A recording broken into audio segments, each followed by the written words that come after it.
Hello, everyone. Thank you for coming today, those who are joining us, but also those who are joining us online, and also through YouTube Live. We are streaming live.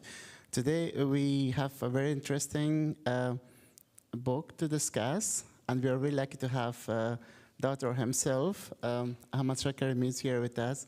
And also, I want to because I read the book, it's very interesting, so I want to say it's very easy to read and not very long. So, but also it's important to mention that it's not a fiction book. It's a story from the real events that happened with the author, and he's here to elaborate on some of them more.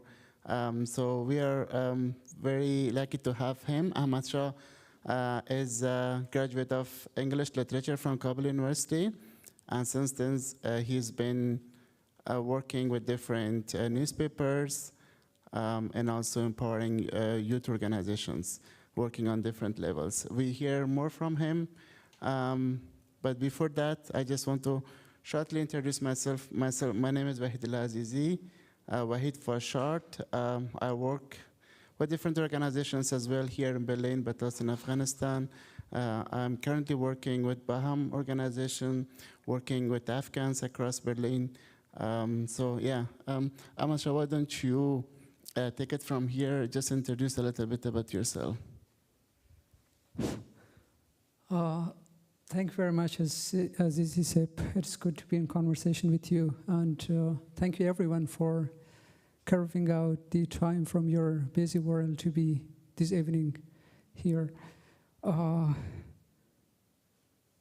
I grew up in a small village, and this book is about that, about childhood and the things we did, or the things we saw in the rhythm of those days. And I spent my childhood in Malistana district, within Ghazni province in central Afghanistan, and then later on moved in Kabul, where I studied, and then was involved in civil society organization for a number of years before I founded my own nonprofit called Afghanistan Youth Empowerment and Peacebuilding Organization, which was a center for young people to come for dialogue, for story sharing, and for learning new skills and experiences, and also thinking and talking about the challenges present in their communities, and then going and finding or mobilizing resources and ideas around those challenges.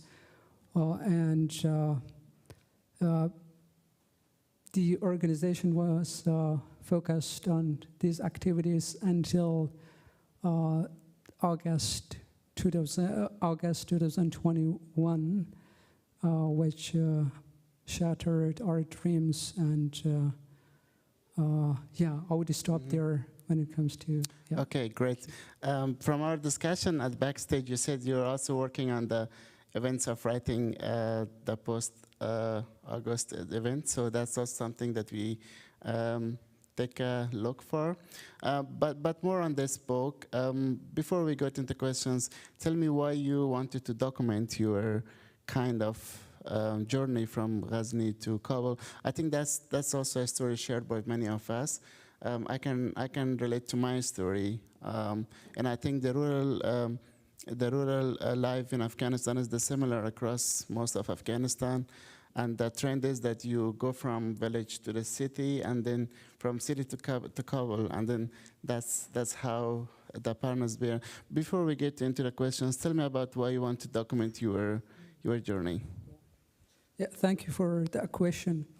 So my family lived in my hometown in Malistan, and work and study mostly kept me in Kabul. And whenever I got a chance to go to my hometown, I like to go out and to take photos of fields, of boys herding animals, and of the hills, or someone moving through the village. And part of that pleasure And part of that pleasure was also in returning to those images when I was away from home. And when I was evacuated to Germany, I became interested in how I would stay close to the rituals, the rhythms of my life that gave me meaning and joy. And language became a medium through which I could stay connected to those experiences. So that was something that encouraged writing, and it felt like a necessity in a sense that I had to write. And in different moments, it would like at different moments of homesickness, or moments in which maybe in some way I felt disconnected with that world. So I would take refuge in writing, and like take refuge in this and go back. And especially writing this book, Hands at Work, was like to go to this treasure house of memories and bring them to life and share with others. Thank you. From what I read the book, it's very detail oriented, so you will enjoy reading it because the details that you have put into the picture, it just takes someone into that moment, and it's very good. One thing I want to ask about the questions, you have two characters in the book, which is your mother and then your grandmother, right? So Afghanistan is like vastly considered like a father-dominated space when it comes to family decisions. Tell me the influence of these two people, and also if you can talk about your mother was a little bit strict on you, your grandmother was helping you out, giving you money, so gently guiding you through different stages. So can you talk a little bit about those moments? Yeah, thank you for that great question. So I was 6 years old when my father transitioned. So I and my brothers, Reza and Khalil, grew up in a world governed or led and supported by women. So my mother and grandmother, they were the towering presence in our life and guiding us through difficult, different moments. And in writing this book was also as a way to light a candle in honor of my mother and grandmother, and also in honor of the rhythms and the rituals and ways of life that are disappearing or changing. And coming to my mother and grandmother, so I think sometimes maybe if my mother was strict was because of the fact that she would sometimes maybe would discipline us so that we wouldn't lose our ways, or I wouldn't lose my ways, and would guide me and would send me to school with a belief in a future that education could give me. And so my grandmas, sometimes are a little easy. For example, if she would go to the city, and I would try to tag along with her, and she would say no, and then I would persist. Ultimately, she would give in. So that was how it was, and that growing up. So my mother and grandmother, they were along with aunts and other women. So I grew up a world that around them, and sitting and listening to them. And so their presence, their wisdom have been a constant companion throughout my life. Mm-hmm. Yeah, I think that's very powerful. Also, I can relate to my story that my mother and grandmother played a role in my life at a time when I was a kid and my father was off to work in Iran. So I had a lot of influence from the matriarchs in my family, sort of say.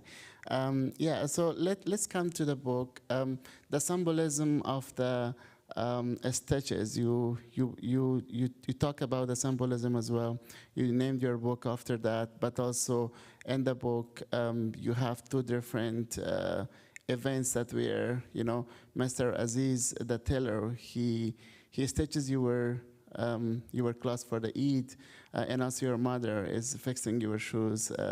So how do you see those symbolism in those book, and also you're communicating this to international audience? How do you see that bridge between those in terms of symbolism, but also in terms of a cultural thing? Yeah. Yeah, thank you. And before I come to the subtitle of the book, I would like to pause for a moment on the title itself. So hands at work, and that came. So work is present in throughout childhood in the book, not only as labor but also as learning and making. So it became a way of holding all those experiences together.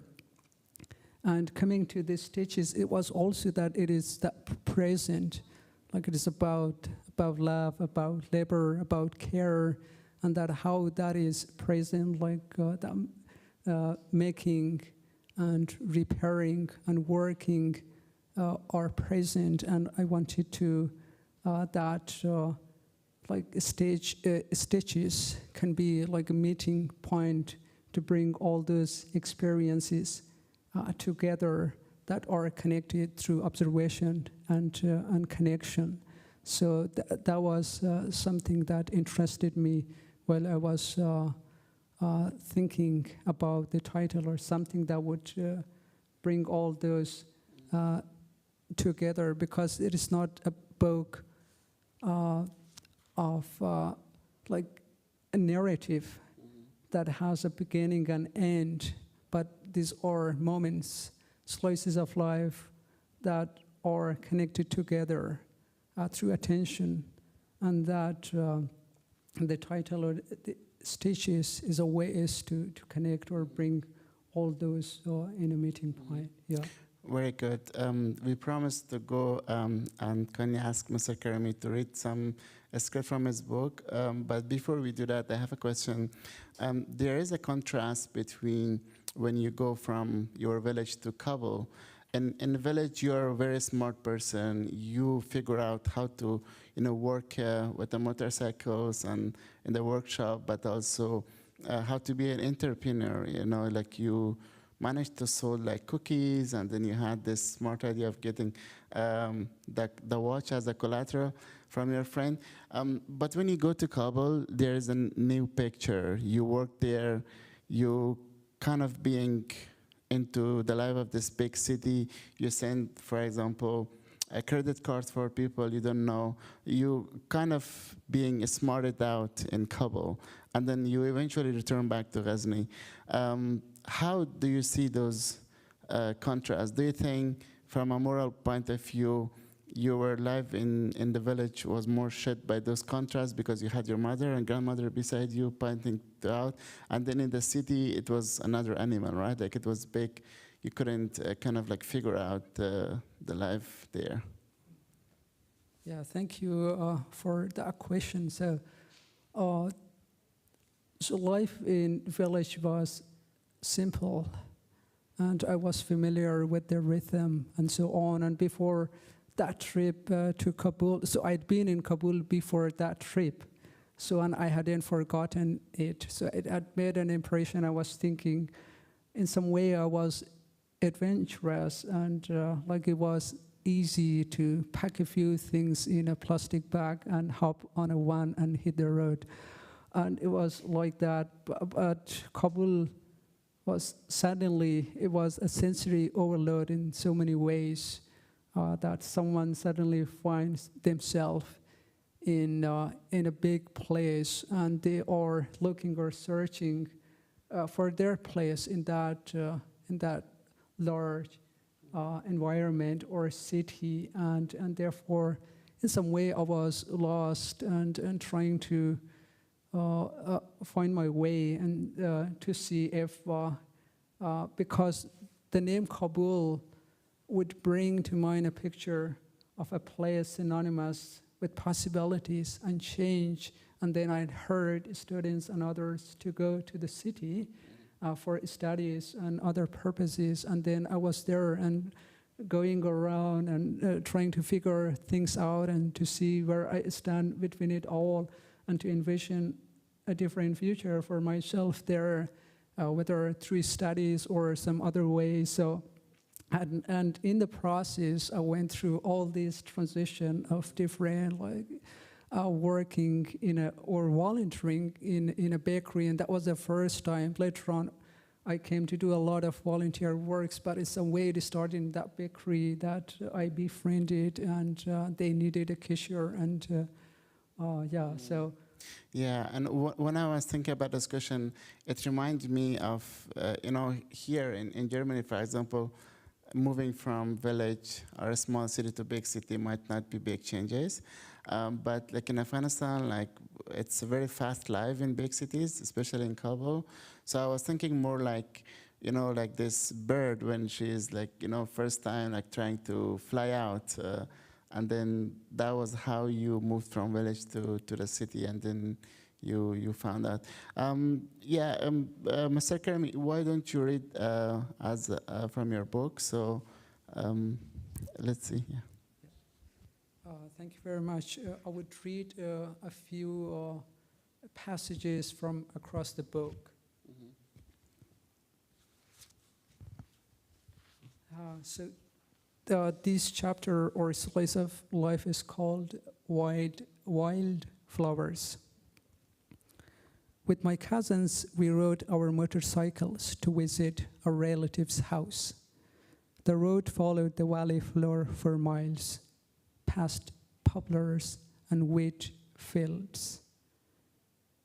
When we turned east, the sun met our skin. A donkey passed carrying a huge bundle of firewood. A man walked beside it, keeping the load steady.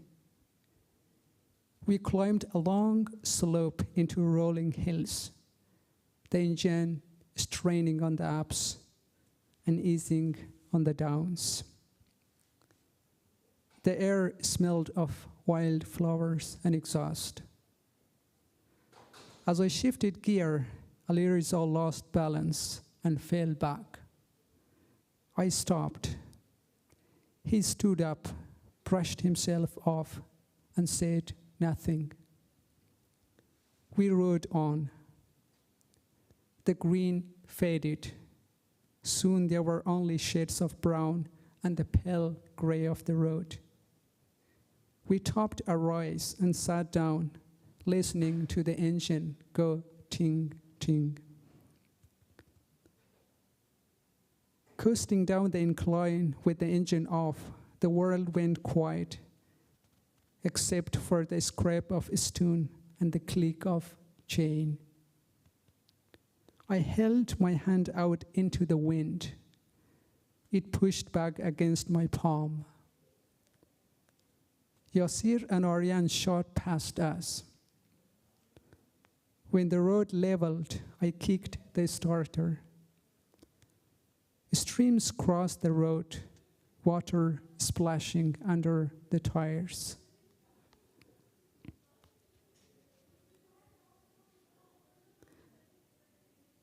Cows grazed on the hillsides.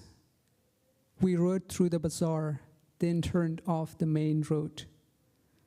As we pulled up to the house, Rohullah's mother stepped outside with her children, a wide smile on her face. "Oh, my dears, what has brought you here?" I leaned down to kiss her hand. She pressed her lips on my cheeks and eyes, then turned to greet others. I reached into the small space under my motorcycle's tank for the cloth and wiped the dust from my shoes. She led us indoors. Her daughter brought us tea. We sipped and chatted. Ruhullah and his younger brothers and their cousins took us out. We walked around until sunset. The family gathered for dinner in their guest room. Along with the meal came a bowl of yogurt, so thick I could slice it like cheese. I took a spoonful. It was sharp and sour. Another round of tea was served after the meal. Our glasses were filled again and again. Ruhullah's mother asked about my grandmother. I told her she was fine. How much I miss my aunt, she said, blinking. We teased each other. Ali Riza said people from nowhere weren't kind. Our cousins scowled. Ruhullah got up and went to the windowsill. Soon he turned around, waving scissors. I stood and removed my belt. I lifted the buckle. Dare you come forward, I said. Ruhullah's brothers and cousins got up from their bed. Ali Riza and others followed. I swung the belt. Ruhullah jumped. Ariane stepped forward and got hit on the shoulder. He cried.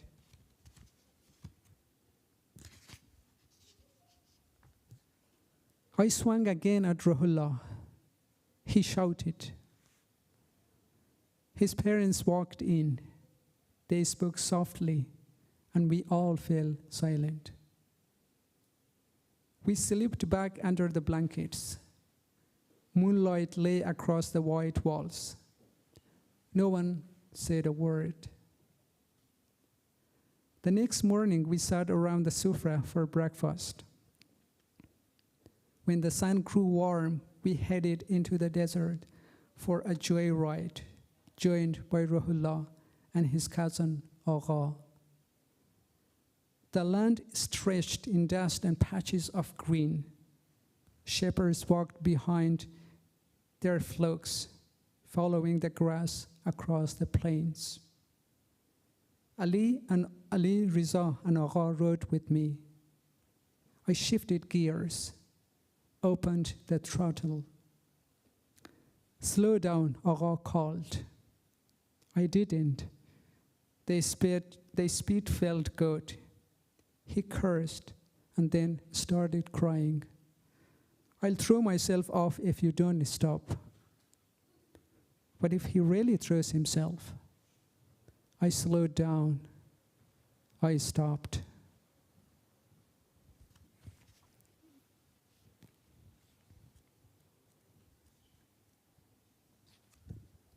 Then I would read another passage which is very intimate.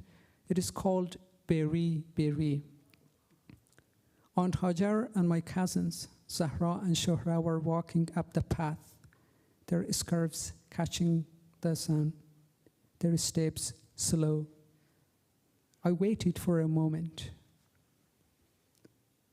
I ran outside, kissed my aunt's hand, and said hello to the girls. My mother led them indoors. She brewed tea. Aunt and the girls sipped. My mother began cooking shirbrinch for lunch. Rice and milk simmered in the pot as she stirred. When it was ready, she ladled the rice into bowls, made a well in the center of each, and poured in hot butter, which sizzled and smelled warm. We washed our hands and sat cross-legged around a sofa. My mother pinched sugar from a saucer, circling her hand to sprinkle it over the rice. We rolled the rice into balls. We dipped them in the batter and ate. The woman talked. Zahra wanted to play Beri Beri, bright, bright. I asked my mother for some fabric. She went through the clothes in the almari. I stayed back looking at the family photos behind the glass.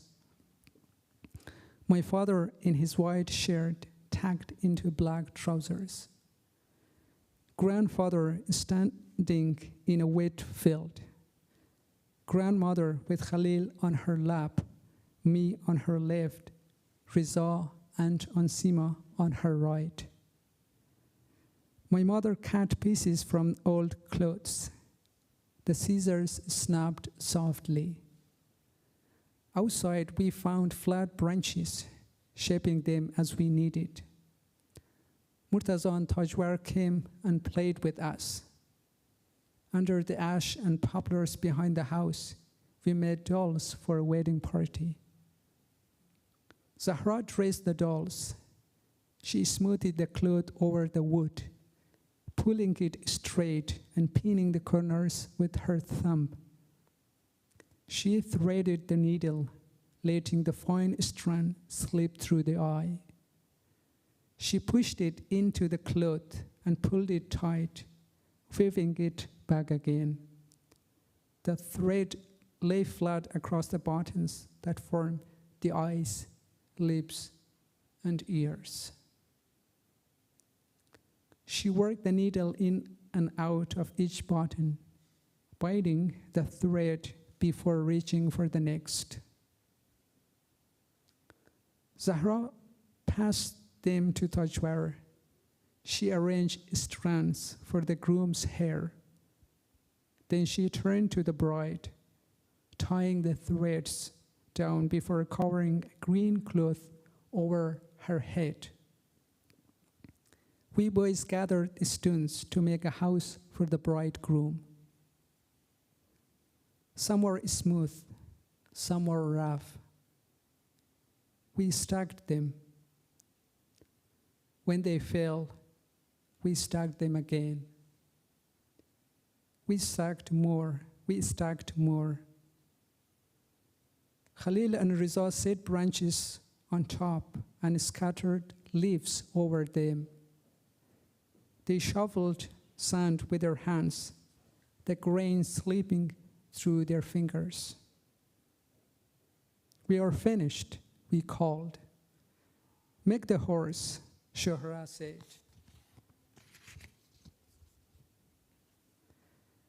We tied small branches to the thicker piece that served as the horse's body. They looked a little crooked, but they held. Zahra placed the bride on the horse and moved toward the house. I walked the groom. The others followed, clapping. Murtaza had stuck 4 matchsticks into a potato to make a sheep. In front of the house, he drew a stone across the potato, and it toppled. Zahra and I put the dolls inside. Riza started clapping. We all joined, the sound mixing with the rustling leaves.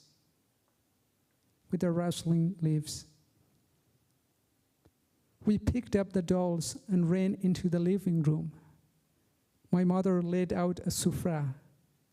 She put bread before us and poured tea into our glasses. The dolls were lined up on the windowsill. Shohra looked at them, then back at the bread. We tore bread and took sips. Khalil reached for a doll, then put it back.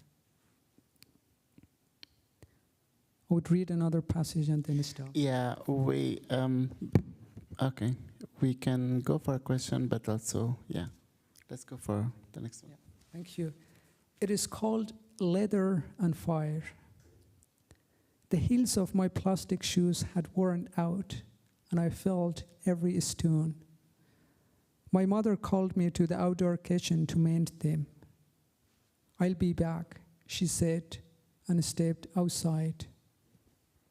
A large kettle sat on the clay stove near the door. The flames flickered low beneath it. Steam rose from the spout. A drop fell on the fire. It hissed. My mother returned with an old shoe and a sickle. She set them down and lifted the kettle from the stove with the hem of her scarf. I slipped off my shoes. My bare feet felt cool on the floor. If you don't run around too much, these shoes will last longer. I looked at her calloused hands and back at mine. I held the old shoe while she took the knife from the windowsill. The blade was dull. She curved the first patch. I shifted my grip so it wouldn't slip. The patch was too big. She shaved away bits until it fit. She repeated it with the other shoe, trimming and shaping until the patch was right. She pushed the sickle into the fire. It came out red. She held the patch against the torn.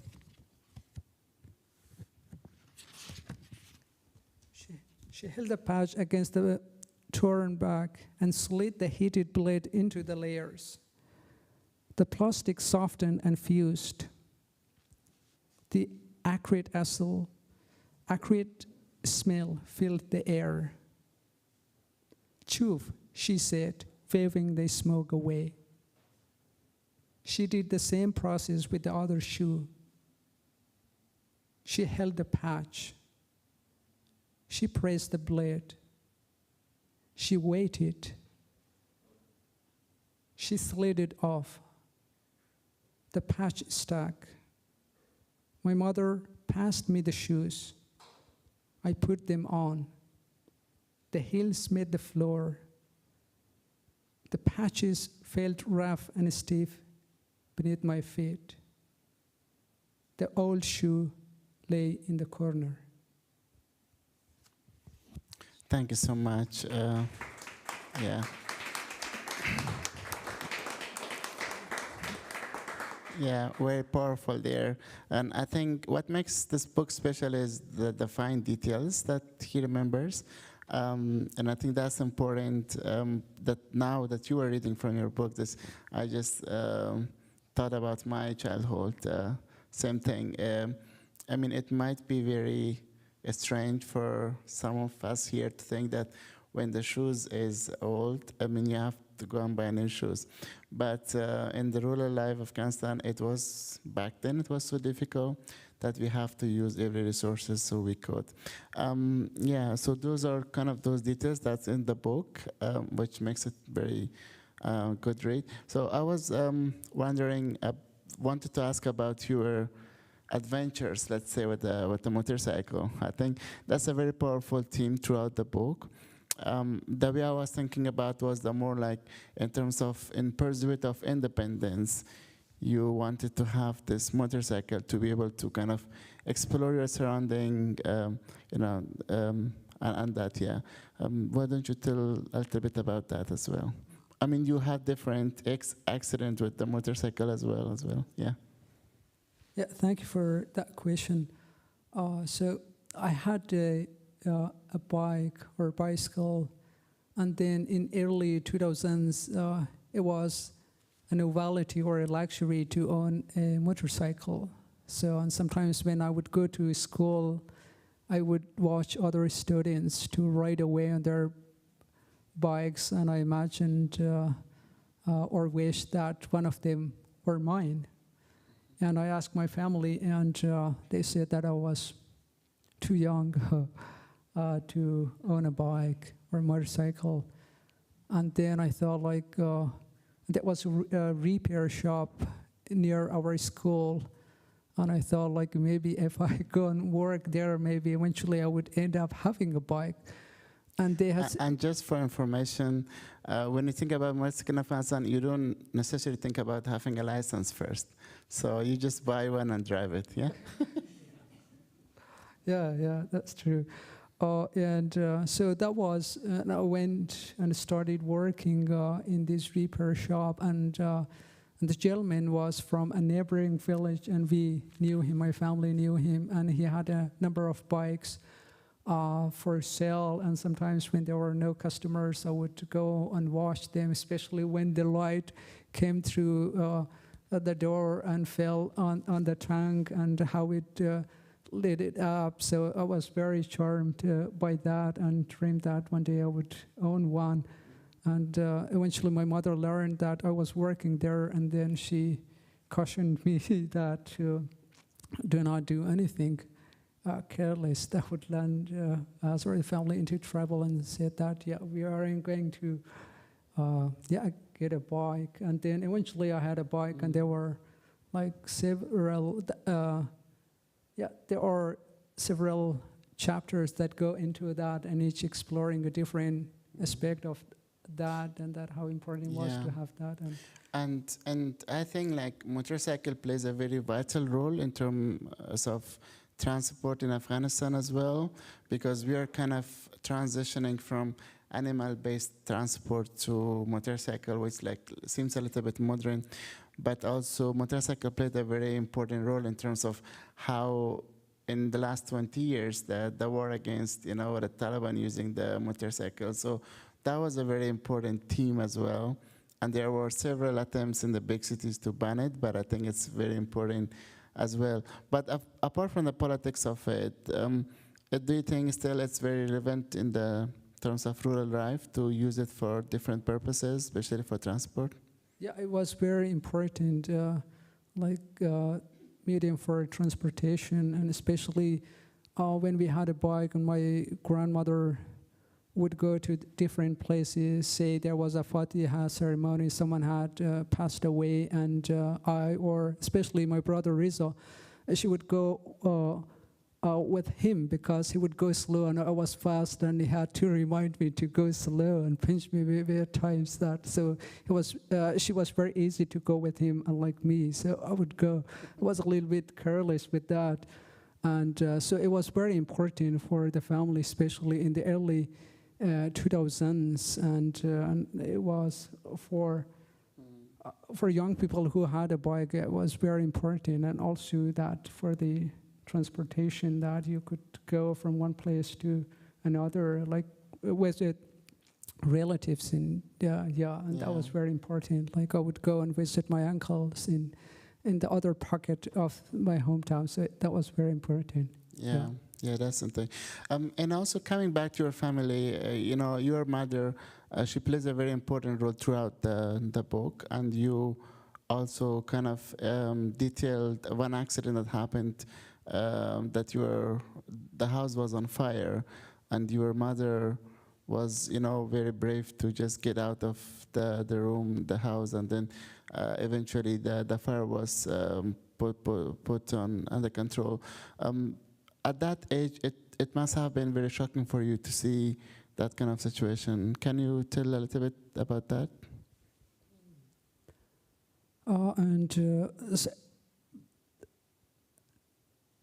So there was an event. So a child was born in the village, and it was tradition to celebrate, and we were there, and it was in early dawn that one of the participants, or one of the boys from the village, he was standing in front of the window of our host, and he said, like, smoke is coming out of the house. And for a moment I thought, like, maybe my mother lit the tandoor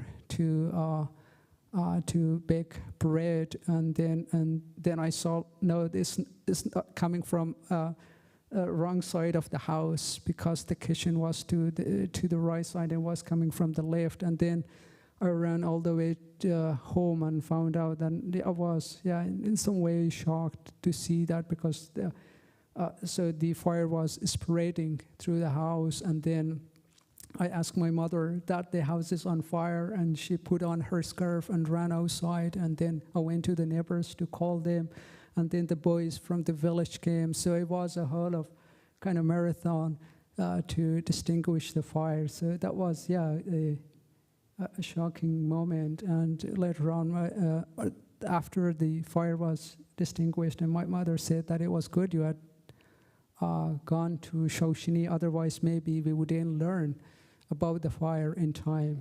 Yeah. She was not first happy with you going to the Shosh, and then when the fire happens, you see that's interesting. You talked about the biri, kind of like the cultural memory that you have.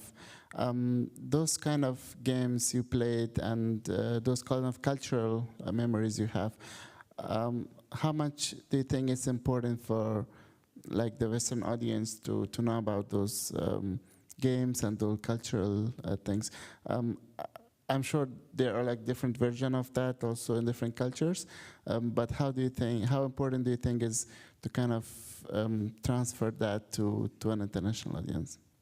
Yeah, thank you for that question.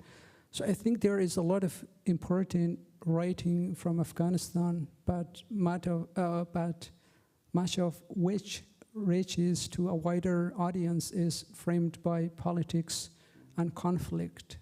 And I think there is also space for work that focuses on memory and ordinary moments rather than explanation. So this is a book that entirely focuses on those little moments, and because they have a lot of significance in a way that they can go unnoticed. And much of what I've written, there are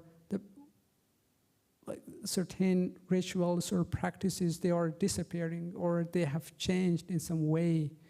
And I think, and though they might come from specific, like beri might come from a specific culture, time and place, but I think it connects to wider audience or international audience through the human experience or the basic human experience that exists, and it might open a window into both a different yet familiar world, and I think that is important. Yeah, very, very, very important there as well. Are there any stories or incidents that you left out of the book that you didn't want to include it? And not in terms of thinking about your life in village, but also in Kabul later on. Well, I think memory is selective, and in a sense that each time one sits with a memory, it changes. So I was interested in remaining close to those moments, and different moments I wanted to stay true to how they unfolded, and to document them. Not for shock or confession, but not to include them would be to falsify the texture of lived experience and memory. And of course, there are things that that I left out, and maybe they were too personal to be included. And there are still moments that made it into the book. So it is about maybe sometimes balance and to create that there are things that may remain unsaid or left out, and sometimes maybe in the revision process, or but still there are stories that or things that made into the book, and I wanted to present them as they unfolded at that moment without turning them into and I have to say that I mean, you didn't try to represent yourself as a hero.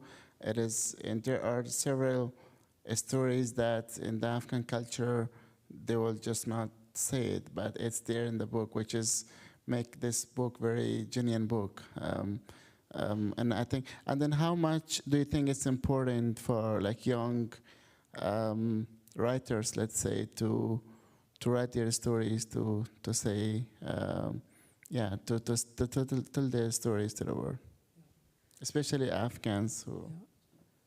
I think each life is a story, and sometimes one may question that, oh, is there something important in my life that I should write about? And then when they look back, so I've written before writing this book, I completed another memoir, and I've written this, and I'm thinking maybe I would write another. So that means that there is so many stories, and it's very important to write is a way to share our experiences with the world, and also to give a window into our experiences, the life, our dreams and hopes.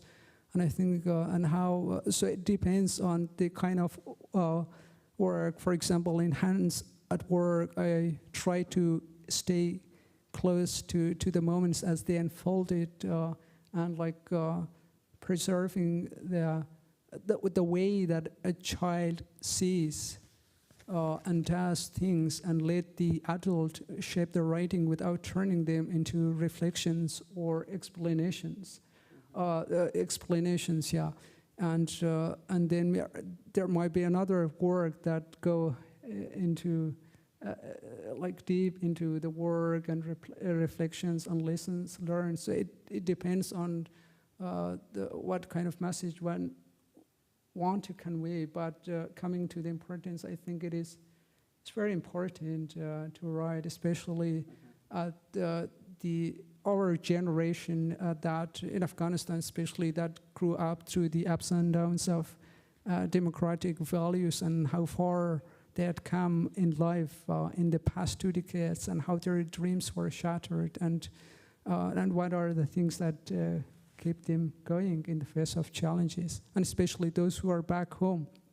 So that, I think that is very important to be told. Yeah, thank you for that. And just to remind that the book is online accessible on Amazon. You can get it from there, but also Mr. Karimi was kind enough to bring some copies here. So we will have the copies, and he can sign it for you to read that.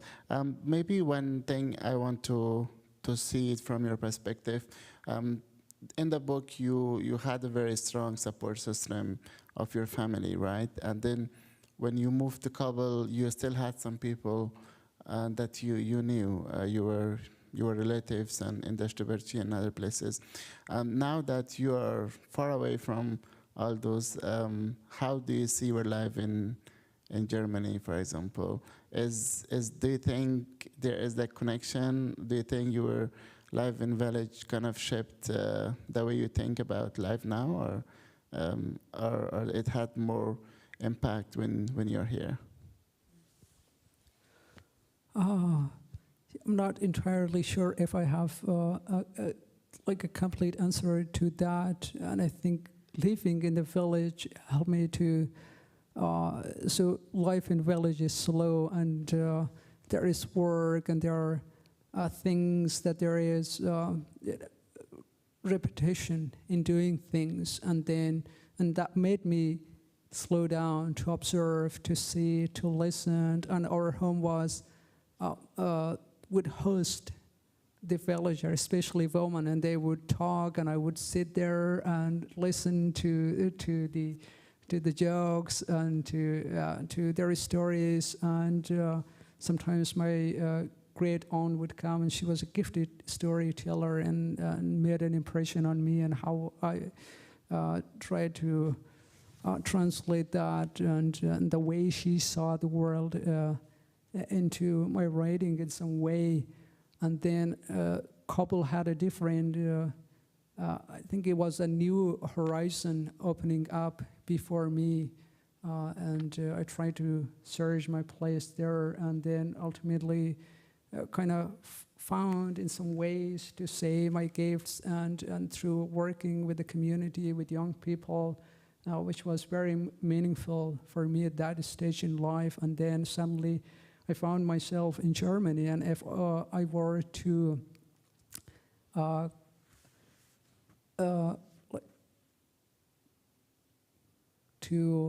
find a word for the whole experience in the past 5 years, I think it would be grateful, and I'm extremely grateful to be here and to be surrounded by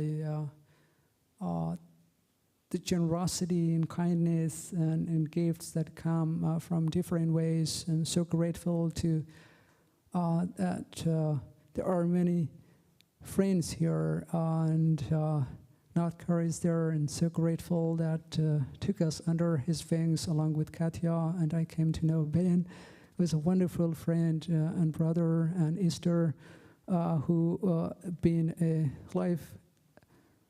lifeline in difficult moments when I felt desperate and lonely, and then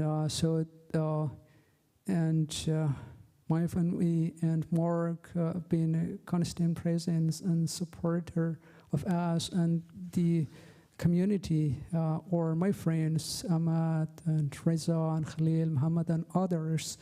They've been here, and other people, so they've been extremely generous and support with their kindness, and the people of Germany at large. And I think Germany is one of the beautiful places to be, especially for refugees. And I know everywhere things are changing, but still it is one of the beautiful the places. I'm so grateful to be here and to have all the opportunities, the chances for growth. Yeah, and maybe we could open up to questions.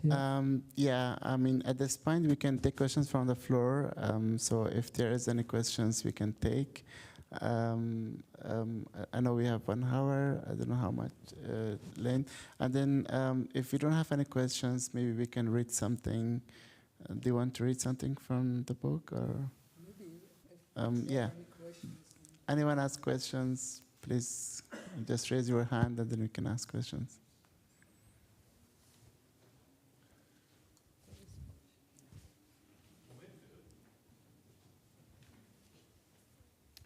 Thank you. Thank you very much for your impressive reading and your text.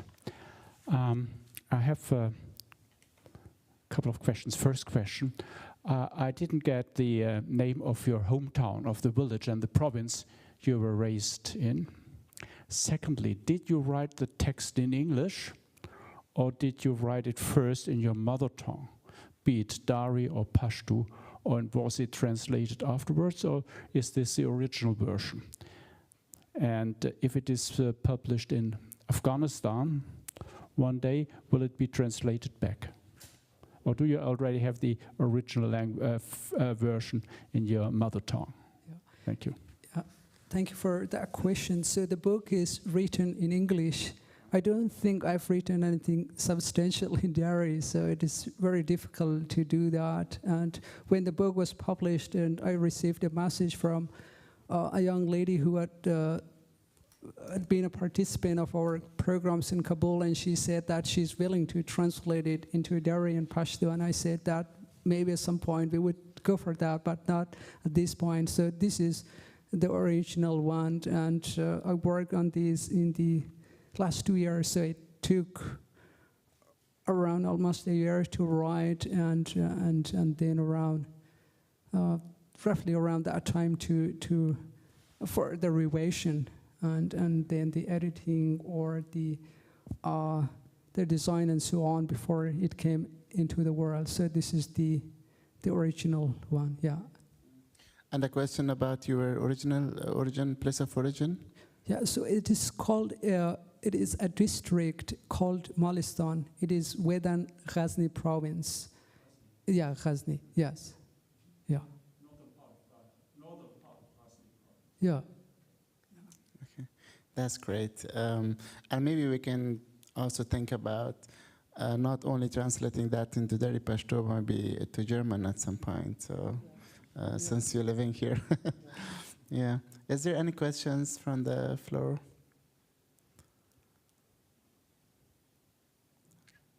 No questions. So tell me what part of the book is like, what chapter is your favorite chapter? I mean, I read the book, it's very engaging. You just keep going, and 24 pages. Not very long. And what's your favorite chapter?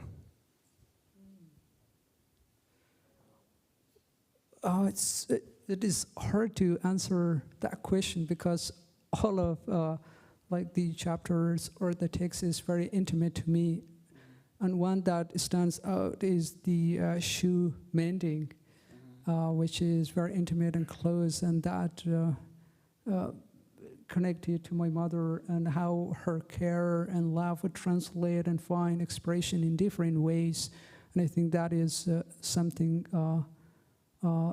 that is very close to my heart, along another chapter, which in some ways felt like a pilgrimage in which my brothers and I, along with our grandmother, would go to bazaar to get clothes to sew for Eid. So that was very, very important. Yeah. Yeah, and they're also the part of the books that you wrote about your kind of very tense experience. For example, in Kabul, you were living with relatives, but you had to go back to Ghazni and then face your teacher, who you didn't attend school for 1 month, and you didn't tell him or tell our date. So how do you see reflecting back on those memories, and how do you find those moments? Those moments were very formative. So I had this trip to Kabul, and then I returned, and the principal wanted to discipline me for that, and then so I